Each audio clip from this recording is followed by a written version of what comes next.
누구나 마음속에 하나쯤 잊고 지낸 시절이 있습니다. 멀리 보이는 세상을 동경하던 때, 아직 세상 물정을 모르지만 왠지 이유도 없이 답답했던 그런 시간 말이죠. 이야기는 그 무렵의 한 소녀로부터 시작됩니다. 높은 탑에 홀로 살던 아이, 세상을 내려다보며 늘 같은 창밖 풍경만 바라보던 아이. 그녀의 이름은 라푼젤입니다. 이름처럼 아름답고 순했던 아이지만 그가 살아온 이야기는 단순한 동화 속 로맨스가 아닙니다. 우리는 이 이야기를 통해 누군가가 왜 스스로를 가두게 되는지, 그리고 어떻게 세상을 다시 마주하게 되는지를 조용히 따라가게 됩니다. 아마 이 이야기를 들으시다 보면 자신의 젊은 날, 혹은 지금의 어느 순간이 자연스럽게 떠오를지도 모릅니다. 지금부터 들려드릴 라푼젤의 이야기. 그건 결국 살아보려는 마음에 대한 기록입니다. 비가 내리던 늦봄 저녁이었습니다. 산들바람이 흙냄새를 머금고 집안까지 스며들던 그런 조용한 시골 마을. 나무 지붕 아래 작은 오두막에서 한 부부가 촛불 하나를 켜놓은 채 마주 앉아 있었습니다. 남편은 사과나무 틈에 기대어 깊게 잠든 아내를 바라보다가 조심스레 그녀의 손을 잡고 속삭였습니다. 여보, 정말 괜찮겠어요? 그녀는 힘겹게 고개를 끄덕였습니다. 아이를 가진 몸, 그 생명은 너무나 소중했지만 날이 갈수록 그녀의 얼굴은 창백해졌고 식욕은 점점 사라졌습니다. 의사는 말했습니다. 아이는 건강하지만 어머니는 체력이 버텨내지 못할 수도 있다고. 하지만 그녀는 아무 말도 하지 않았습니다. 대신 창밖을 오래 바라보다가 어느 순간 혼잣말처럼 말했죠. 저 담 너머에 있는 그 정원, 거기서 나는 푸른 이파리, 그게 자꾸 생각나요. 그녀가 말한 건 오두막 옆을 감싼 높은 돌담 너머에 있던 정원. 그 정원은 이상할 만큼 잘 정돈돼 있었고 한낮에도 희미한 안개가 머물렀습니다. 마을 사람들은 그곳을 지나갈 때마다 고개를 숙이고 빨리 걸음을 재촉했습니다. 왜냐하면 그곳은 마녀의 집이었거든요. 아무도 마녀를 본 적은 없지만 그 정원에서 도둑질을 한 사람은 다시 마을에 돌아오지 못했다는 소문만 가득했습니다. 그래서 모두가 그 집 근처엔 얼씬도 하지 않았습니다. 하지만 아내는 점점 그 풀을 원했습니다. 정확히는 라푼젤이라는 이름을 가진 풀. 잎이 작고 둥글며 향이 강하지 않은 식물인데요. 그 이파리는 국을 끓이면 은은한 단맛이 우러나고 속을 편하게 만들어준다고 알려져 있었습니다. 아내는 그 풀을 눈으로 본 적도 없었지만 머릿속에서 자꾸만 떠오른다고 했습니다. 며칠째 굶다시피 하던 그녀는 결국 이렇게 말했습니다. 그걸 먹지 못하면 나 아이를 낳기 힘들 것 같아요. 남편은 밤새 고민했습니다. 마을 사람들도 마녀의 정원에 들어가 본 적은 없었지만 어쩐지 그 담을 넘는 순간 무언가 큰 대가를 치르게 될 것 같다는 두려움이 있었습니다. 하지만 그는 아내와 아이를 살릴 수 있다면 뭐든 할 수 있다고 생각했습니다. 그러고는 달이 가장 높이 뜬 밤, 남자는 조심스레 오두막을 나서 담장 앞에 섰습니다. 돌담은 성인 키의 2배가 넘을 정도로 높았지만 그는 몇 개의 통나무를 쌓고 기어올라 담을 넘었습니다. 정원 안은 이상하리만치 고요했습니다. 분명 밤인데 어디선가 희미한 빛이 나고 있었고 풀잎들은 바람도 없는데 가볍게 흔들리고 있었습니다. 그 가운데 아내가 말한 그 식물 넓은 잎을 가진 라푼젤이 눈에 띄었습니다. 그는 서둘러 몇 포기 뽑아 옷 속에 감췄습니다. 그리고 담장을 넘기 직전 등 뒤에서 낮은 목소리가 들려왔습니다. 내 정원에서 무엇을 훔쳤느냐. 그 순간 숨이 멎는 줄 알았습니다. 남자가 뒤를 돌아봤을 때 회색 망토를 입은 여인이 어둠 속에서 그를 노려보고 있었습니다. 그 여인의 눈빛은 밤보다 더 어두웠고 말투에는 어떤 온기도 없었습니다. 남자는 무릎을 꿇고 용서를 구했습니다. 자초지종을 이야기하며 아내와 아이를 살리기 위해 이 풀을 가져왔다고 고백했습니다. 마녀는 잠시 말이 없었습니다. 그리고는 뜻밖에도 고개를 끄덕이며 이렇게 말했습니다. 그래, 네 말이 진실이라면 이 푸른 아내의 병을 고칠 수도 있지. 남자는 고개를 들었습니다. 하지만 그녀의 다음 말은 그를 더 깊은 두려움에 빠뜨렸습니다. 대신 그 아이를 내게 줘라. 순간 남자의 얼굴은 굳어졌습니다. 그는 대답하지 못한 채 서 있었습니다. 지금은 결정하지 않아도 된다. 하지만 그 아이가 태어나면 나는 찾아갈 것이다. 마녀는 담장 안으로 사라졌고 남자는 허겁지겁 정원을 빠져나왔습니다. 그리고 아무 일도 없었다는 듯 돌아와 아내에게 라푼젤을 끓여주었습니다. 며칠이 지나지 않아 기적처럼 아내의 얼굴에 생기가 돌기 시작했습니다. 입덧도 사라졌고 조금씩 웃는 얼굴이 돌아왔습니다. 그렇게 몇 달이 흘러 깊은 겨울, 첫눈이 내리던 날밤, 한 아기가 세상에 태어났습니다. 부부는 아이에게 라푼젤이라는 이름을 지어주었습니다. 그 풀처럼 온 가족을 살린 존재였으니까요. 하지만 약속은 잊히지 않았습니다. 아이가 태어난 지 며칠이 지나지 않았을 무렵 문득 창문 너머로 이상한 기척이 느껴졌습니다.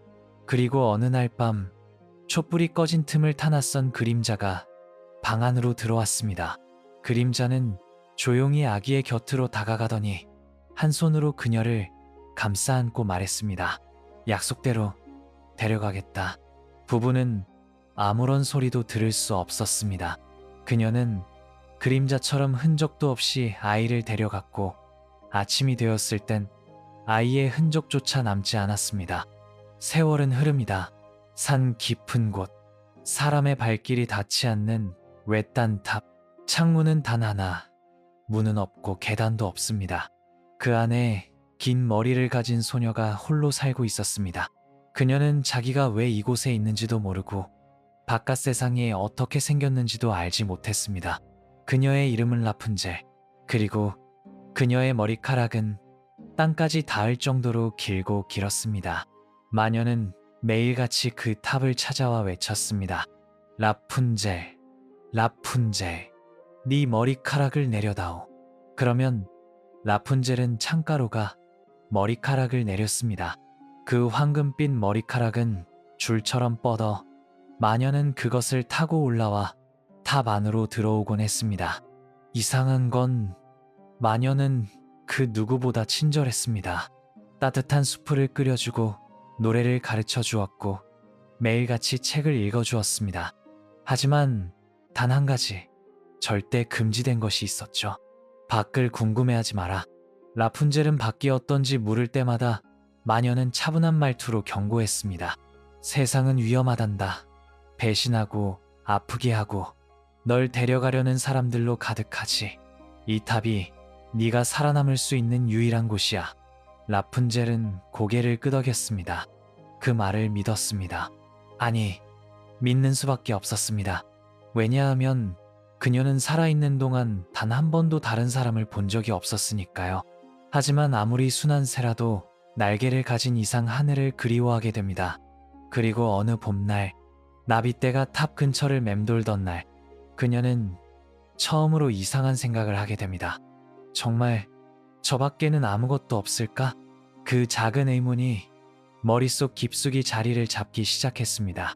그리고 그날 이후 라푼젤은 창밖을 더 자주 바라보게 됩니다. 그녀의 머릿결에 스치는 바람이 조금씩 달라지기 시작하던 어느 일은 여름날이었습니다. 한 남자가 우연히 그 탑 아래로 지나가고 있었습니다. 그가 누구였는지는, 그리고 라푼젤이 이 낯선 방문자를 만나 어떤 이야기를 나누게 될지는 아직 아무도 모릅니다. 그러나 바람은 알고 있었습니다. 곧 이 조용한 탑에도 누군가의 발자국이 다시 들려오리라는 걸. 바람이 더워지기 시작한 늦봄의 어느 날, 탑 너머로 매미 울음소리가 퍼지기 시작했습니다. 그 소리는 계절이 바뀌고 있다는 신호였고, 그 신호는 라푼젤의 긴 머리카락 사이로 조용히 스며들었습니다. 그녀는 이제 16이 되어 있었습니다. 이름은 있지만 가족은 없었고 방은 있지만 문이 없었죠. 그리고 무엇보다 바깥 세상에 발을 디뎌본 적이 한 번도 없었습니다. 창문은 단 하나. 그 창문에서 내려다보면 나무들이 머리를 맞대고 있었고 멀리 어느 숲 가장자리에선 짐승 울음소리가 들려오곤 했습니다.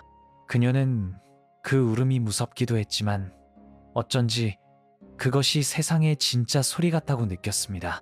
마녀 엄마, 저 아래에선 어떤 냄새가 나요? 하루는 그렇게 물었습니다. 마녀는 항상 탑에 올라올 때마다 따뜻한 수프를 끓여주고 묘한 이야기들을 들려주곤 했습니다. 하지만 바깥에 대한 이야기가 나오면 언제나 그녀의 목소리는 차분해졌고 표정은 굳었습니다. 거긴 더러운 냄새야. 사람들끼리 속이고 싸우고 버리는 냄새지. 넌 그런 곳 몰라도 돼. 라푼젤은 고개를 끄덕였지만 마음 한구석이 묘하게 간질거렸습니다. 그 냄새가 어떤 건지, 정말 그렇게 지독한 건지 직접 맡아보지 못했다는 사실이 그녀의 궁금증을 키워갔습니다. 머리카락은 해가 지날수록 길어졌습니다. 황금빛 실타래처럼 땅을 향해 끝없이 자라났고 마녀는 그걸 줄삼아 탑에 올랐습니다. 라푼젤, 라푼젤, 네 머리카락을 내려다오. 그 말은 이제 그녀에게 거의 주문처럼 들렸습니다. 어릴 땐 그 말이 반가웠습니다. 누군가 그녀를 부르고 자신이 그 소리에 응답할 수 있다는 사실 자체가 기뻤죠. 하지만 나이가 들수록 그 말은 점점 낯설게 느껴졌습니다.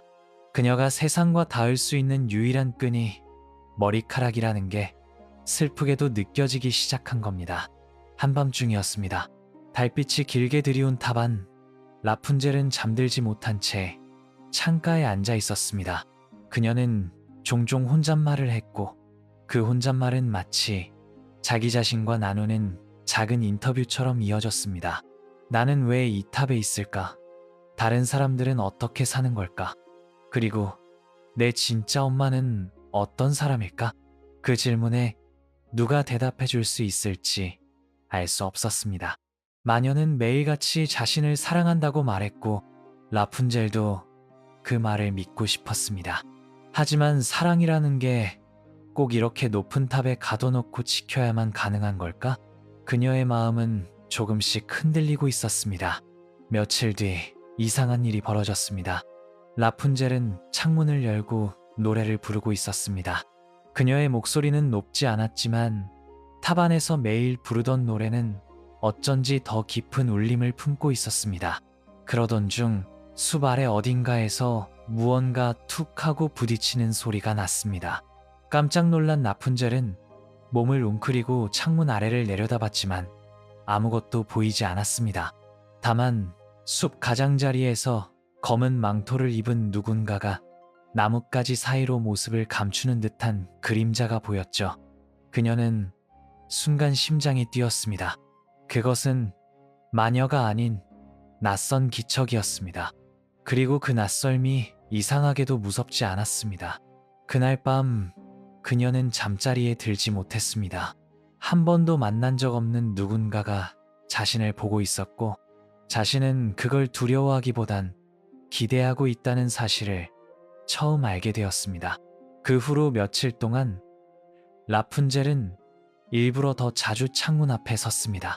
평소보다 노래도 길게 불렀고 시선을 탑 아래에 오래 두었습니다. 그리고 마침내 그날이 찾아옵니다. 늦은 오후 태양이 탑 꼭대기를 비스듬히 비추던 시간 어디선가 익숙하지 않은 목소리가 들려왔습니다. 라푼젤, 라푼젤, 네 머리카락을 내려다오. 처음엔 마녀인 줄 알았습니다. 하지만 그 목소리는 높고 떨려 있었고 어딘가 서툴렀습니다. 그녀는 망설였습니다. 하지만 이미 마음은 결정을 내리고 있었습니다. 그녀는 조심스레 머리카락을 내렸습니다. 황금빛 머리카락이 바람에 휘날리며 탑 아래로 길게 뻗어내려갔고 그 머리카락을 붙잡은 누군가의 손길이 조심스레 느껴졌습니다. 누구인지도 모르는 이 낯선 사람은 마녀도 아닌 가족도 아닌 자신의 이름을 처음으로 다른 뜻으로 불러줄지도 모른다는 예감이 들었습니다. 그리고 마침내 창문 너머로 얼굴 하나가 모습을 드러냈습니다.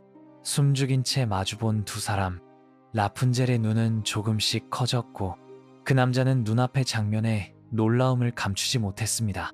햇빛에 반사되어 빛나는 머리카락. 그 머리카락을 뚫고 드러난 라푼젤의 얼굴은 지금껏 그 어떤 풍경보다 낯설고 아름다웠습니다. 그 순간 그녀는 처음으로 탑 안에서 문이 열리는 소리를 마음속에서 들었습니다. 그것은 나무나 철로 된 문이 아니라 자신을 감싸던 생각의 벽이 무너지는, 어쩌면 세상을 향한 첫 걸음이었는지도 모릅니다.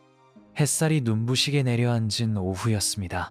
탑 안은 창으로 들어온 햇빛이 벽에 부딪혀 퍼지고 있었고 라푼젤은 커다란 천 조각을 들고 무언가를 바느질하고 있었습니다. 그녀는 마녀에게 배운 대로 작은 손바느질을 하며 마음속에 떠오르는 기묘한 장면들을 그려넣고 있었죠. 아래 숲에서 들려오던 나뭇가지 부스럭거림은 더 이상 낯설지 않았습니다. 며칠 전 낮고 조심스럽게 불렀던 목소리. 그 목소리는 마녀와는 전혀 달랐고 라푼젤의 기억 속 어딘가 깊은 곳에 묻혀있던 무언가를 불러냈습니다. 그리고 오늘 그 낯선 목소리가 다시 들려왔습니다. 라푼젤, 라푼젤, 네 머리카락을 내려다오. 이번에는 망설이지 않았습니다. 그녀는 조용히 창가로 걸어가 머리카락을 내렸습니다. 머리칼이 땅에 닿을 즈음 탑벽에 조심스레 발을 디디는 기척이 들려왔고 낯선 손이 황금빛 머리카락을 타고 올라오기 시작했습니다. 얼마 지나지 않아 창문 너머로 얼굴 하나가 모습을 드러냈습니다. 젊고 깔끔한 얼굴. 숲속을 오래 헤매온 듯 옷엔 먼지가 묻어 있었지만 눈빛은 또렷하고 따뜻했습니다. 라푼젤은 두 눈을 크게 떴습니다. 사람을 마주한 건 처음이었습니다. 마녀를 제외하고는 단 한 번도 진짜 사람의 얼굴을 이렇게 가까이서 본 적이 없었습니다. 특히 자신의 또래쯤 되어 보이는 남자의 얼굴은 그녀에게 설명할 수 없는 충격을 주었습니다. 둘 사이에는 잠깐 정적이 흘렀습니다. 그리고 먼저 말을 건 쪽은 라푼젤이었습니다. 당신은 누구세요? 남자는 놀라지 않은 듯 천천히 웃었습니다. 저는 아니, 사실은 당신의 노래를 듣고 왔습니다. 숲 아래를 걷다가 그 소리를 듣고 멈춰섰죠. 그 소리를 따라 걷다 보니 이 탑이 보였고요. 여긴 도대체 어떤 곳입니까? 라푼젤은 한참을 생각하다가 말했습니다. 나는 여기에 있어요. 항상요. 밖에 나간 적은 없어요. 그리고 이 탑엔 계단도 문도 없어요. 오를 수 있는 건 제 머리카락뿐이에요. 남자는 믿기지 않는다는 듯 창문 밖을 다시 쳐다보았습니다. 그리고 속삭이듯 말했죠. 그렇게 높은 곳에 혼자요? 도대체 왜? 라푼젤은 잠시 말을 멈췄습니다. 그 질문은 그녀 자신도 늘 궁금했지만 한 번도 누구에게 말해본 적이 없는 이야기였습니다. 그녀는 마녀가 했던 말을 떠올렸습니다. 세상은 위험하다. 너를 지키기 위해 이곳에 데려온 것이다. 그녀는 말 대신 질문으로 되물었습니다. 당신은 바깥 세상이 좋다고 생각하세요? 남자는 고개를 갸웃하다가 작은 미소를 지으며 대답했습니다. 좋을 때도 있고 아닐 때도 있어요. 하지만 확실한 건 세상엔 수많은 풍경이 있고 수많은 사람들이 살아가고 있다는 거예요. 누군가는 거짓말도 하지만 또 누군가는 진심을 다해 노래하고 누군가는 당신처럼 혼자 노래를 부르기도 하죠. 그 말에 라푼젤은 눈을 깜빡였습니다. 그녀는 자신이 세상에서 유일한 존재인 줄로만 알았습니다. 하지만 지금 이 작은 창문 너머에서 들려오는 이야기는 그녀가 단 하나의 예외가 아니라 셀 수 없이 많은 사람들 중 한 명이라는 걸 알려주는 듯 했습니다. 내 노래를 들으러 온 거예요? 그녀는 그렇게 물었습니다. 남자는 고개를 끄덕이며 대답했습니다. 그 노래에는 세상을 향한 그리움이 담겨 있었어요. 사람들이 듣고도 지나치지 못할 만큼 진심이 느껴졌어요. 그래서 멈췄고 그래서 올라왔습니다. 그 말에 라푼젤의 얼굴엔 처음으로 묘한 감정이 스쳤습니다. 그것은 부끄러움도 기쁨도 아닌 설명할 수 없는 낯선 따뜻함이었습니다.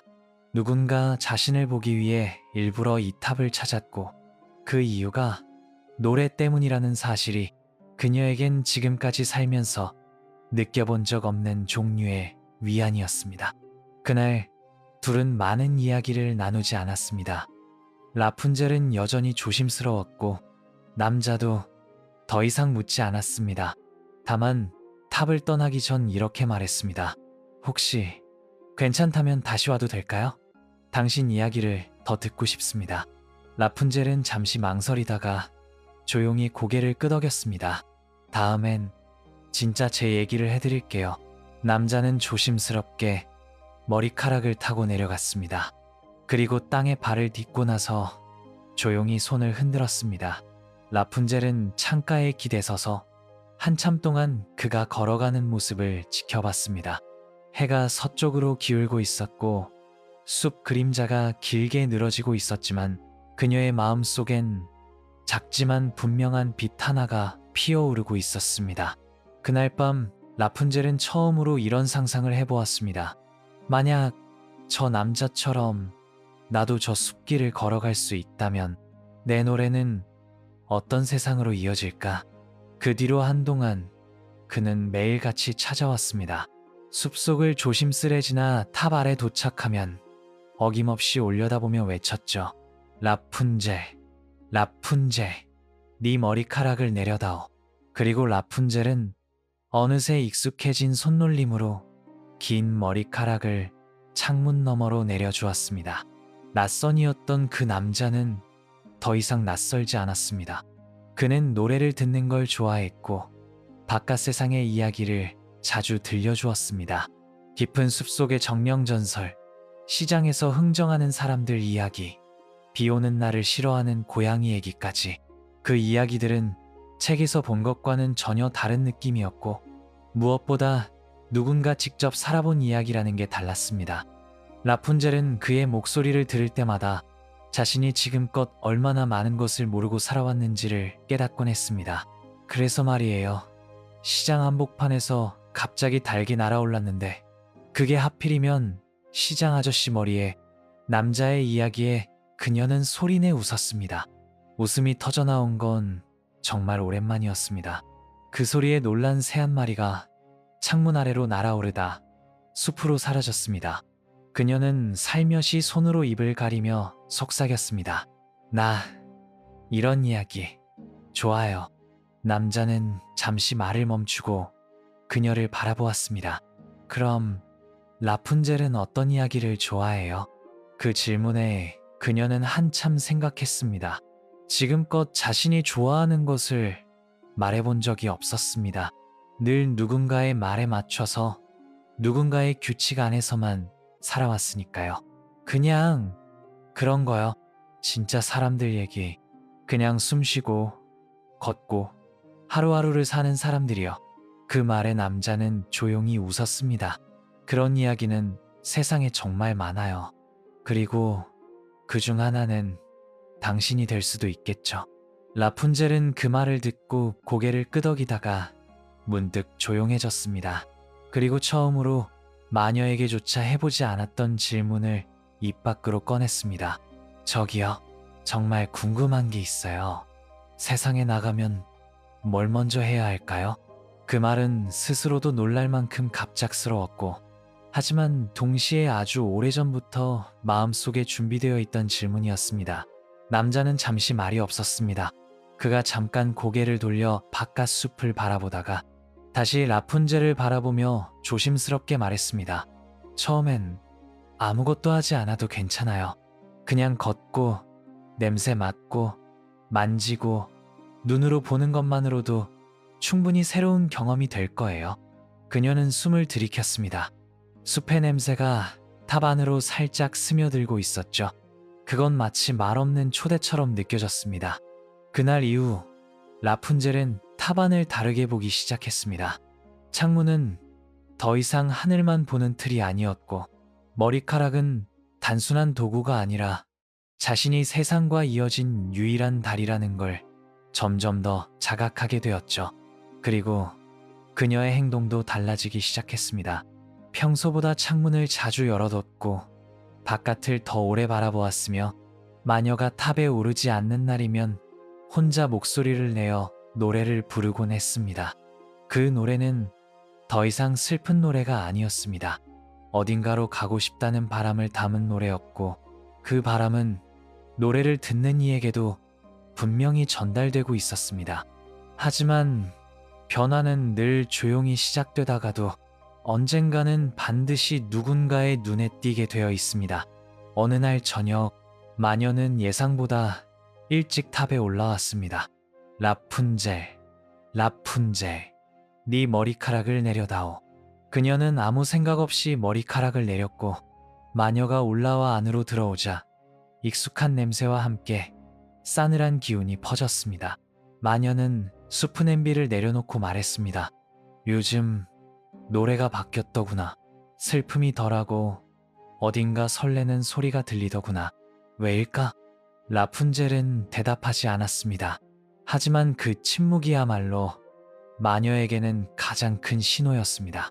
마녀는 천천히 라푼젤 쪽으로 다가와 손끝으로 그녀의 머리카락을 쓸었습니다. 이 머리카락은 세상과 널 이어주는 게 아니란다. 세상이 널 빼앗아가지 못하게 하는 방패 같은 거야. 그걸 잊지 마. 라푼젤은 눈을 감았습니다. 그 말은 여전히 따뜻한 목소리로 들렸지만 그녀의 가슴 깊은 곳에서는 방패라는 단어가 날카로운 가시처럼 느껴졌습니다. 그날 밤 그녀는 창문 아래 숲을 오래도록 바라보며 조용히 생각했습니다. 내가 바깥을 꿈꾸는 게 누군가를 배신하는 걸까? 아니면 드디어 나로서 살아보겠다는 걸까? 답은 없었지만 그녀의 마음은 이미 어느 쪽을 향해 움직이고 있었습니다. 바깥 세상은 아직 낯설었지만 더 이상 두렵지는 않았습니다. 여름이 끝나갈 무렵이었습니다. 아침 저녁으로 바람이 서늘해졌고 탑 아래 숲에서는 벌써 단풍이 들기 시작했습니다. 나무잎이 바람을 타고 천천히 떨어질 때마다 라푼젤은 그 움직임을 따라 고개를 돌리곤 했습니다. 그녀의 눈엔 요즘 들어 유난히 멀리 보려는 기색이 자주 스쳤습니다. 왕자는 여전히 매일 탑 아래를 찾았습니다. 때로는 꽃을 들고 오기도 했고 어떤 날은 작은 빵 조각을 가져와 그녀에게 바깥의 맛을 보여주기도 했습니다. 이건 밀가루에 꿀을 바른 거예요. 시장에서 할머니가 직접 구우시는데 하루치 다 팔리면 오후엔 그냥 의자에 앉아 쉬신대요. 그는 그렇게 말하며 빵을 반으로 갈랐고 라푼젤은 조심스럽게 한 조각을 받아 입에 넣었습니다. 달았습니다. 지나치지 않은 단맛이 혀에 감돌았고 그 맛은 마치 한 번도 본 적 없는 어떤 마을의 오후를 상상하게 만들었습니다. 사람들이 오가는 골목, 아이들의 발소리, 그 안에서 살아가는 이름 없는 사람들까지. 그녀는 감탄을 숨기지 않았습니다. 이런 걸 매일 먹고 사는 거예요. 왕자는 웃으며 고개를 저었습니다. 그럴 리 없죠. 이런 건 특별한 날이나 겨우 한 조각 얻는 정도예요. 그치만 그런 날이 있어서 사는 게 즐겁죠. 그 말에 라푼젤은 가만히 빵을 내려다보았습니다. 그리고 한참을 말없이 있다가 조용히 꺼내듯 말했습니다. 나도 그런 날을 갖고 싶어요. 왕자는 그 말을 듣고 그녀를 바라보았습니다. 그의 눈빛은 더 이상 단순한 호기심이나 동정이 아니었습니다. 그건 무언가를 함께 해주고 싶다는 의지였고 라푼젤도 그걸 느꼈습니다. 그날 이후 둘은 현실적인 이야기를 하기 시작했습니다. 그저 노래하고 듣는 시간이 아니라 탑을 빠져나갈 수 있는 방법에 대한 이야기. 계단이 없다는 게 문제야. 머리카락으로 내려오는 건 너한테 무리가 클 거야. 내가 매번 네 머리카락을 타고 올라오긴 했지만 내려가는 건 전혀 다르니까. 왕자는 탑 아래 구조를 여러 번 살펴봤고 어떻게 하면 라푼젤이 다치지 않고 땅까지 도달할 수 있을지를 밤마다 고민했습니다. 밧줄 사다리는 어때요?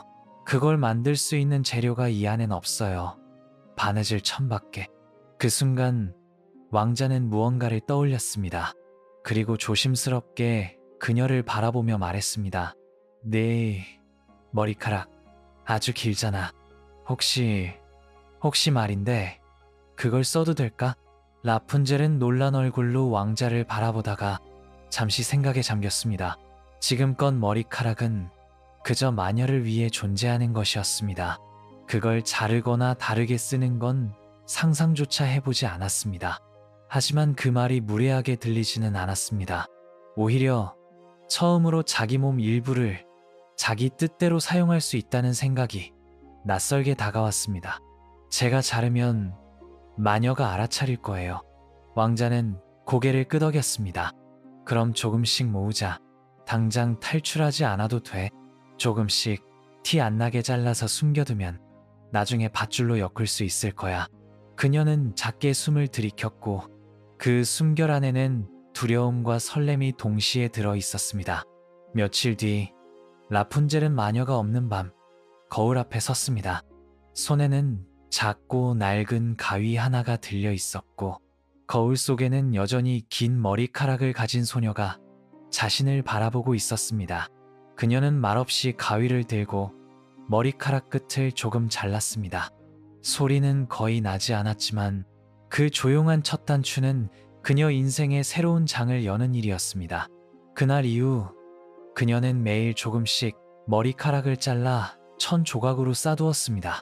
왕자는 올 때마다 그것을 가져갔고 밖에서 조심스럽게 단단한 밧줄 형태로 엮기 시작했습니다. 그리고 마침내 왕자는 말했습니다. 이제 다 됐어. 내일 달이 가장 높이 떠 있을 때 그때 네가 결심만 한다면 난 여기서 널 기다릴게. 라푼젤은 그 말을 들으며 조용히 고개를 끄덕였습니다. 그녀의 눈빛엔 결의가 있었지만 그 안에는 아직도 떨림이 남아 있었습니다. 왜냐하면 한 가지 문제가 남아 있었기 때문입니다. 마녀였습니다. 그녀는 아직 아무것도 모르는 듯 행동하고 있었지만 언제 어디서 그녀가 그 변화를 눈치챌지 알 수 없었습니다. 그날 밤 라푼젤은 마녀에게 평소보다 더 다정한 목소리로 말했습니다. 오늘은 제 노래 어땠어요? 마녀는 잠시 그녀를 바라보더니 익숙한 미소를 지었습니다. 오늘은 아주 조용했구나. 아무 생각 없는 사람처럼 아주 고요했어. 그 말에 라푼젤은 작게 웃었습니다. 하지만 그 미소 뒤로 감춰진 건 오랜 시간 키워온 감정이 아닌 이제 막 배우기 시작한 연기였습니다. 그리고 그 연기는 내일 밤이면 진짜 선택이 될 것이었습니다. 밤이 깊었습니다. 달은 정중앙에 떠 있었고 탑 위엔 희미한 달빛만이 라푼젤의 얼굴을 비추고 있었습니다. 그녀는 오늘이 마지막 밤이라는 걸 알고 있었습니다.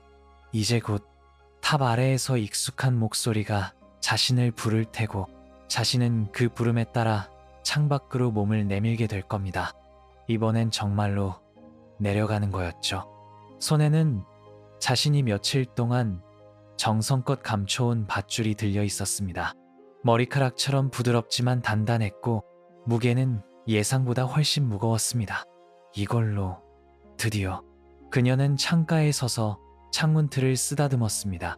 그리고 마지막으로 탑안을 한 바퀴 둘러보았습니다. 이곳은 그녀가 태어나 처음으로 기억한 공간이었고 16해를 넘게 머문 곳이었습니다. 좋았던 기억도 외로웠던 날도 모두 이 안에 있었죠. 그리고 그 순간이 찾아왔습니다. 라푼젤, 라푼젤, 네 머리카락을 내려다오. 분명 익숙한 문장이었습니다. 하지만 목소리가 달랐습니다. 왕자의 목소리는 낮고 따뜻했습니다. 하지만 지금 들리는 건 차갑고 건조하며 너무나 익숙한 마녀의 목소리였습니다.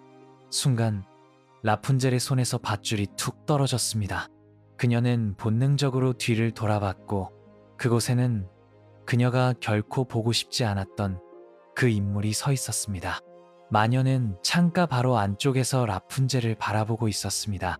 손에는 밧줄 조각이 들려 있었고 눈빛은 조용했지만 그 안에는 어떤 분노도 가득 담겨 있었죠. 이걸로 뭘 하려던 거니? 마녀는 조용히 물었습니다. 하지만 그 말은 마치 알고 있으면서 묻는 질문처럼 라푼젤에게는 숨 쉴 틈조차 주지 않았습니다. 그녀는 아무 말도 하지 못했습니다.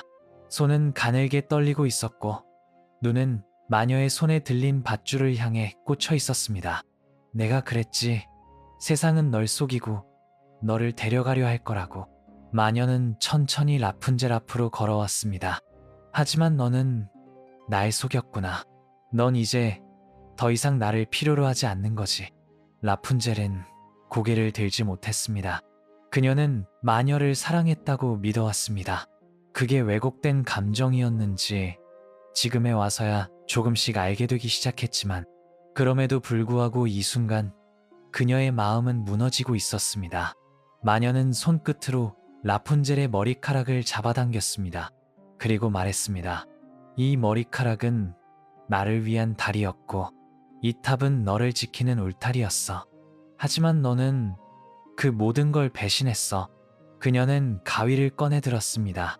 그리고 아무런 말도 없이 라푼젤의 머리카락을 단번에 잘라버렸습니다. 삭! 긴 머리카락이 바닥에 떨어졌습니다.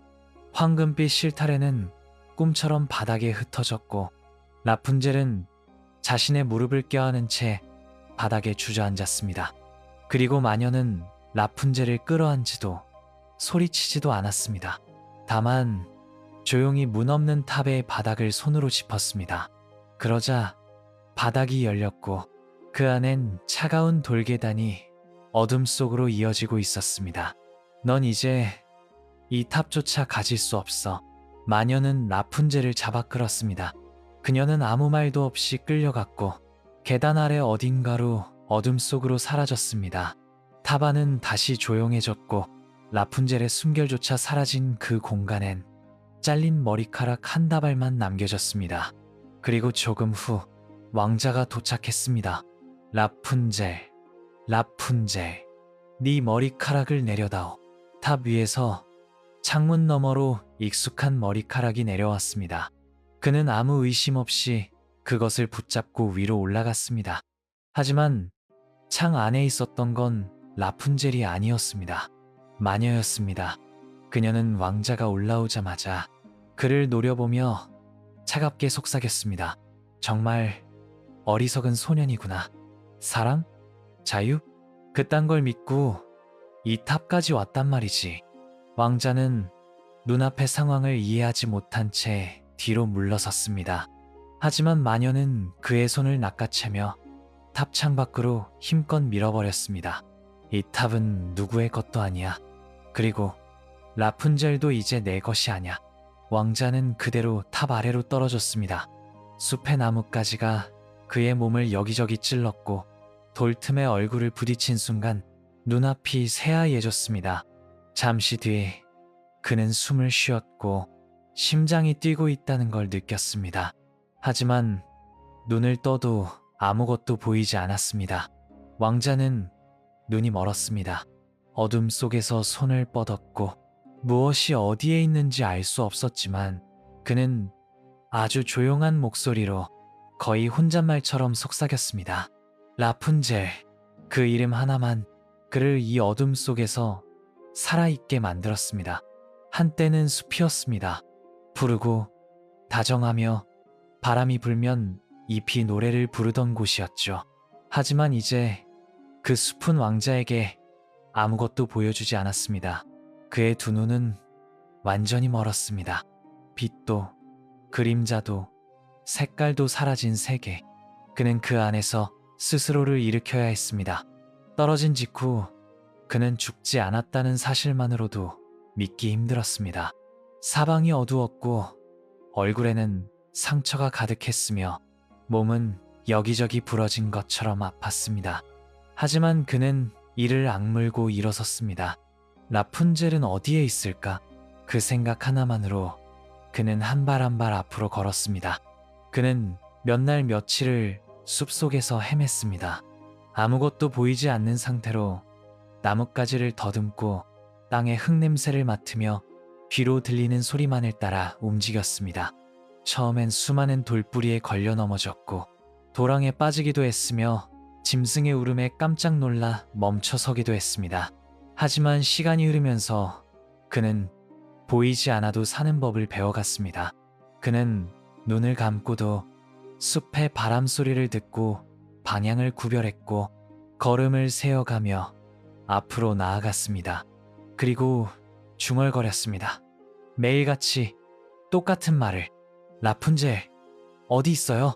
당신이 있는 곳까지 내가 갈게요. 당신을 다시 찾아낼 거예요. 그 말은 세상에 닿지 않았지만 그의 마음에는 매일같이 닿고 있었습니다. 한편 라푼젤은 이제 숲이 아닌 사막에 있었습니다. 마녀는 그녀를 외딴 모래 언덕에 내려놓고 말했습니다. 네가 그토록 나가고 싶어 했던 바깥이야. 실컷 즐기고 살아봐. 네가 원한 세상이니까. 그 말과 함께 마녀는 사라졌고 라푼젤은 아무도 없는 모래 벌판에 홀로 남겨졌습니다.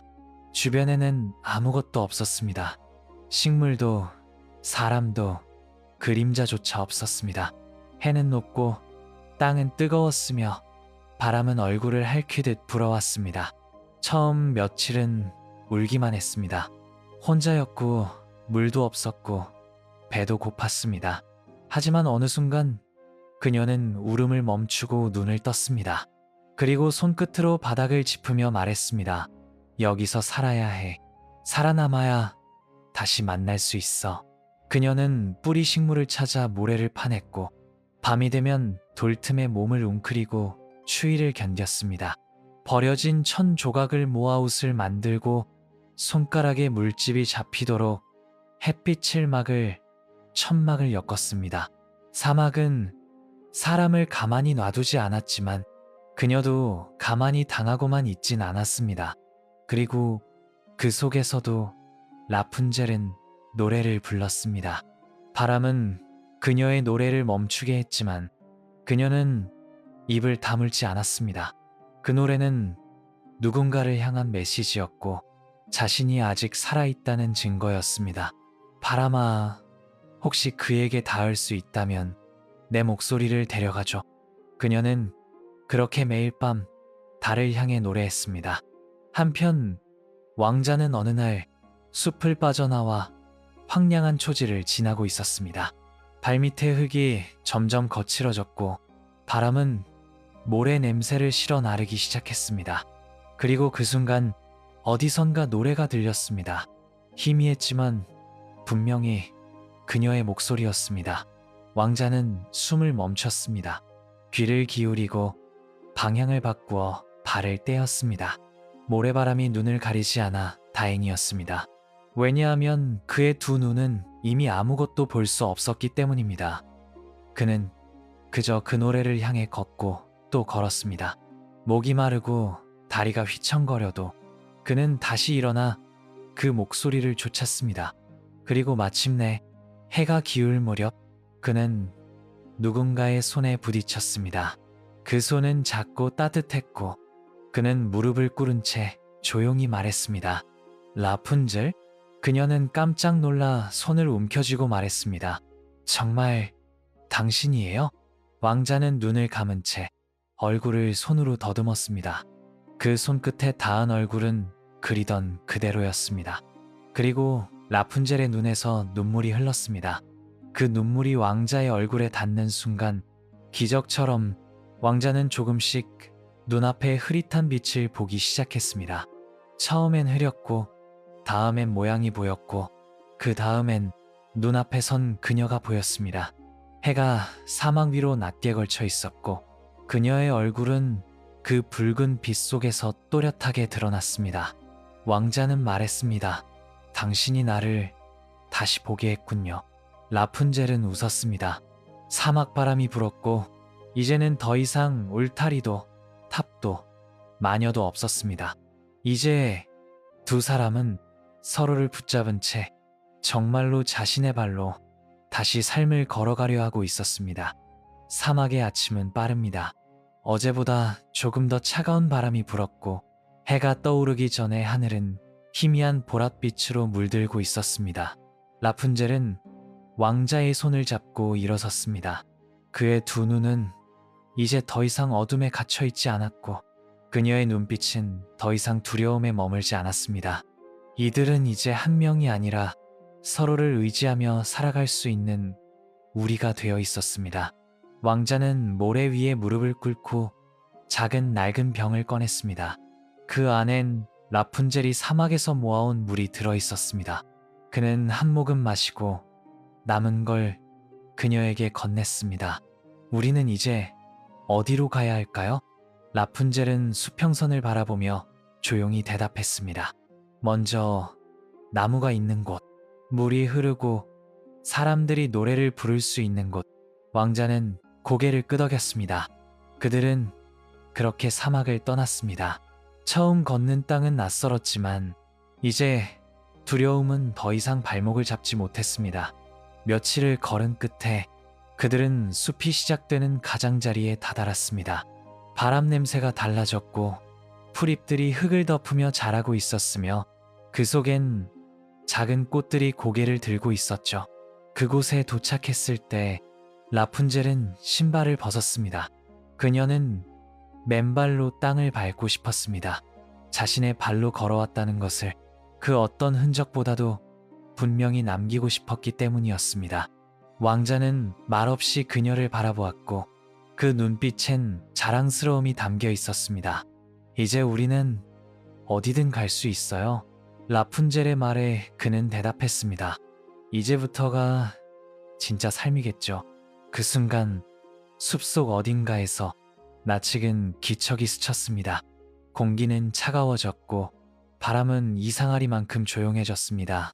그리고 나무들 사이로 어두운 그림자가 모습을 드러냈습니다. 마녀였습니다. 그녀는 그 모습 그대로 여전히 망토를 걸치고 있었고 눈빛은 조용하지만 매서웠습니다. 라푼젤은 놀라지 않았습니다. 오히려 아주 조용히 앞으로 한 걸음 나섰습니다. 마녀는 말없이 그녀를 바라보다가 입을 열었습니다. 살아있었구나. 그래요. 그리고 네가 데려가려 했던 이 남자도. 왕자는 라푼젤 옆으로 다가섰습니다. 두 사람은 마녀를 향해 함께 서 있었습니다. 왜 이렇게까지 하는 거죠? 라푼젤이 물었습니다. 마녀는 고개를 천천히 저었습니다. 나는 널 지켜주려 했을 뿐이다. 그 세상은 너를 삼킬 수 있었어. 난 그걸 알았기에 너를 그 탑에 두었고 너의 노래만큼은 망가지지 않게 하고 싶었어. 라푼젤은 조용히 고개를 들었습니다. 하지만 나는 노래만 하는 사람이 아니에요. 살아야 하는 사람이에요. 두려워서가 아니라 살아보기 위해 탑을 나왔어요. 마녀는 한참 동안 아무 말이 없었습니다. 그녀의 눈엔 잠시 흔들림이 스쳤지만 곧 다시 굳은 표정을 되찾았습니다. 세상은 널 가만히 놔두지 않을 거다. 그럼 버텨볼게요. 당신이 늘 대신 싸워줬지만 이제는 내가 내 몫의 싸움을 해야 할 것 같아요. 그 순간 마녀의 손에서 어두운 안개가 피어오르듯 일었습니다. 라푼젤은 순간 움찔했지만 왕자가 그녀의 손을 단단히 잡았습니다. 그러자 그 어둠은 바람에 쓸리듯 사라졌습니다. 마녀는 자신의 손을 바라보며 조용히 말했습니다. 네가 변한 게 아니구나. 내가 널 두려워한 거였겠지. 그녀는 고개를 숙이고 돌아섰습니다. 그리고 숲길 안쪽으로 사라졌습니다. 그 뒤엔 아무 흔적도 냄새도 남지 않았습니다. 마치 애초에 존재하지 않았던 것처럼 라푼젤과 왕자는 다시 길을 걸었습니다. 이제 그들 앞엔 아무런 울타리도 없었습니다. 길은 정해지지 않았지만 그들은 어디든 함께 갈 수 있다는 것을 알게 되었죠. 며칠 후 그들은 작은 마을에 도착했습니다. 말을 타고 지나가는 사람들, 빵 냄새가 풍기는 골목길, 아이들이 뛰노는 소리. 라푼젤은 길가에 멈춰 섰습니다. 그리고 조용히 속삭였습니다. 이곳이 진짜 세상이군요. 왕자는 웃었습니다. 그녀 역시 웃었습니다. 그리고 그 순간 이들의 이야기엔 처음이라는 단어가 다시 등장했습니다. 처음 손을 잡고 걸은 길, 처음 서로에게 편지를 쓴 날, 처음 내일을 계획한 밤. 탑은 이제 지나간 과거였습니다.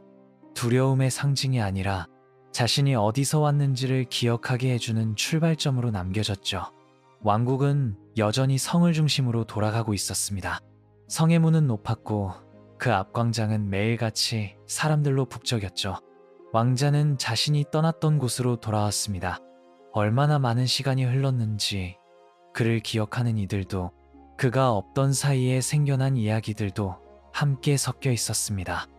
성문 앞에서 그의 모습을 알아본 병사들이 놀라 외쳤습니다. 폐하, 돌아오셨습니까? 그 소리에 많은 이들이 몰려들었고 왕자는 조용히 고개를 끄덕이며 말했습니다. 내가 돌아왔어. 하지만 이제 나는 전과 같은 사람이 아니오. 그의 옆에는 라푼젤이 서 있었습니다. 보랏빛 천을 두르고 머리는 짧았지만 고개는 단단히 들고 있었습니다. 그녀는 왕궁의 돌기를 밟는 순간 세상 모든 시선이 자신을 향하고 있다는 걸 느꼈습니다. 속삭임, 의심, 경계, 모든 눈빛이 물었습니다. 저 여자는 누구지? 저 아이가 왕자 곁에 설 수 있는 사람인가? 라푼젤은 발걸음을 멈추지 않았습니다. 왕자 역시 그녀의 손을 단단히 잡고 있었습니다. 왕은 놀랐습니다. 실종된 아들이 살아 돌아왔다는 기쁨과 함께 들어온 낯선 여인에 대한 당혹감이 교차했습니다. 이 아이는 누구냐? 왕자는 대답했습니다. 제 생명을 구해준 이이자 제가 앞으로 함께 살아가고 싶은 사람입니다. 궁 안은 잠시 침묵에 휩싸였습니다. 하지만 그 침묵은 오래가지 않았습니다. 누군가는 그 말을 존중했고 누군가는 반발했습니다. 왕족의 혈통이 아닌 여인이 어찌 이 나라의 여왕이 될 수 있습니까? 그 소리는 크고 뾰족했습니다. 하지만 라푼젤은 물러서지 않았습니다. 저는 왕비가 되기 위해 여기 온 게 아닙니다. 저는 누구의 보호를 받으러 온 것도 아닙니다. 단지 제 발로 삶을 살고 싶을 뿐입니다. 그 말에 왕자도 고개를 끄덕였습니다. 저 또한 같은 생각입니다. 이제껏 전 많은 것을 가져봤지만 그 어떤 순간보다도 이 여인과 함께한 날들이 더 살아있다는 느낌을 줬습니다. 저는 이제부터 자유를 가르치는 왕이 되고 싶습니다. 그 말은 쉽게 받아들여지지 않았습니다. 며칠 동안 왕국 안은 술렁였고 많은 이들이 그의 결정을 의심했습니다. 하지만 동시에 많은 젊은이들이 그 말에 귀를 기울였습니다. 어느 귀족의 딸은 라푼젤을 만나러 왔고 어느 농부의 아들은 성 밖에서 그녀가 지은 작은 정원을 찾아왔습니다. 라푼젤은 왕궁 안에 있지 않았습니다. 그녀는 성에서 조금 떨어진 곳에 작은 집을 지어 직접 꽃을 가꾸고 사람들과 함께 빵을 만들고 아이들에게 노래를 가르쳤습니다. 그녀의 삶은 조용했지만 사람들의 마음에 조용히 스며들었습니다. 누군가 말했습니다. 저 여인은 사람을 왕으로 만든 사람이야. 왕을 바꾸게 한 사랑을 우리도 겪어보고 싶다. 어느 날 마을 광장의 작은 아이가 라푼젤에게 다가왔습니다. 공주님은 왜 머리가 짧아요? 그녀는 웃으며 대답했습니다. 누군가를 구하기 위해 잘났거든. 그럼 이제 다시 기르나요? 글쎄, 굳이 길 필요는 없을 것 같아. 나는 이제 머리카락보다 마음이 더 길어졌거든. 그 말은 아이에겐 어려웠을지 몰라도 함께 듣던 어른들은 가슴 깊이 그 뜻을 이해했습니다. 라푼젤은 더 이상 탑 속에 있지 않았고 누군가의 소유물도 아니었습니다. 그녀는 이제 스스로의 이름으로 살고 있었습니다. 왕국에는 조용한 변화가 일기 시작했습니다. 탑에 오르던 사다리는 이제 내려오는 다리가 되었고 누군가의 울타리는 누군가의 창이 되었습니다. 사람들은 점점 더 어떤 사람이 아니라 어떻게 살아가느냐를 보기 시작했습니다. 그리고 그 변화의 중심에는 탑에서 걸어 나온 한 여인이 있었습니다. 해마다 봄이 오면 왕국의 남쪽 숲 가장자리에는 보랏빛 꽃이 핍니다. 그 꽃은 따로 씨를 뿌린 것도 정원을 꾸민 것도 아닌데 언제부터인가 그 자리에 스스로 피기 시작했죠. 사람들은 그것을 라푼젤 꽃이라 불렀습니다. 그 자리에 있는 작은 집, 그곳에서 라푼젤은 여전히 살고 있었습니다. 그녀는 왕비가 되지 않았습니다. 원하지 않았기 때문입니다. 왕자는 그녀에게 수차례 말했습니다. 당신이 원하는 자리에 앉아주세요. 내가 그걸 지켜드릴게요. 하지만 라푼젤은 조용히 고개를 저었습니다. 나는 높은 자리에 앉고 싶지 않아요.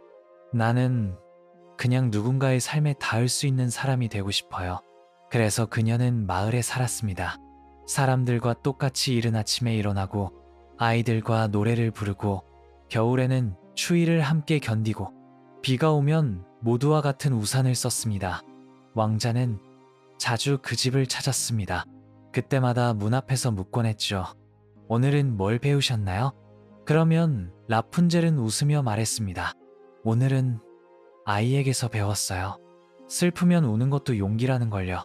왕자는 그 말에 미소 지으며 대답하곤 했습니다. 당신이야말로 나에게 용기를 가르쳐준 사람이에요. 시간이 흘렀습니다. 왕국엔 큰 변화가 있었습니다. 신분에 따라 학교 문이 닫히지 않았고 궁전은 점점 높은 벽 대신 열린 문을 갖기 시작했죠. 그리고 사람들은 점점 더 어떤 왕이었는가 보다 어떤 사람이었는지를 중요하게 여기게 되었습니다. 그 변화는 어디서 시작되었을까? 어떤 이들은 말합니다. 숲속 작은 집에서 노래를 부르던 한 여인에게서 시작되었다고요. 라푼젤은 예전처럼 긴 머리카락을 갖고 있지 않았습니다. 하지만 사람들은 그녀를 떠올릴 때 단 한 번도 머리카락을 말하진 않았습니다. 대신 사람들은 이렇게 말하곤 했죠. 그 여인은 스스로 나올 수 없던 탑에서 자기 힘으로 내려왔대요. 그리고 다시는 누구도 그런 탑에 가두지 않게 하려 했대요. 이 이야기는 왕국의 아이들에게 오랫동안 전해졌습니다. 탑이 꼭 돌로 된 건물이 아니라 누군가의 말, 시선, 관습일 수도 있다는 것도 함께요. 어느 겨울날 라푼젤은 벽난로 앞에서 조용히 앉아 있었습니다. 왕자는 그녀 곁에 앉아 작은 책을 펼쳤습니다. 책 표지에는 이렇게 적혀 있었습니다. 탑에서 내려온 사람의 이야기. 그건 누군가가 그녀를 기억하려고 쓴 책이었고 그녀가 직접 쓴 건 아니었지만 그 안엔 그녀가 살아온 말들이 조용히 담겨 있었습니다. 왕자는 묻습니다. 당신 이름이 책에 이렇게 남는 거 어때요? 라푼젤은 고개를 흔들며 웃었습니다. 이름이 남는 건 중요하지 않아요. 내가 탑에서 내려왔다는 사실, 그걸 기억하는 사람들이 있다면 그걸로 충분해요. 세상은 변해갑니다. 탑도, 벽도, 마녀도 사라지진 않았지만 그것을 질문할 수 있는 사람들은 늘어나기 시작했습니다. 그리고 누군가가 물었을 때 이야기가 되었습니다. 예전에 어떤 소녀가 있었대. 긴 머리카락을 내려 사람을 올려보냈대. 하지만 그게 진짜 용기가 아니었어. 진짜 용기는 스스로 그 탑에서 내려온 순간이었대. 라푼젤의 이야기는 이제 끝이 났습니다. 하지만 누군가 그 이름을 속삭일 때마다 어디선가 희미하게 노랫소리가 들리는 듯합니다. 높은 곳에서 내려오는 소리가 아니라 누구나 발을 딛고 걸을 수 있는 땅 위에서 조용히 살아가는 사람의 목소리입니다. 그 목소리는 이렇게 말하는 것 같습니다. 탑에서 내려오세요. 세상은 여전히 낯설지만 당신의 이야기는 이제부터 시작이에요.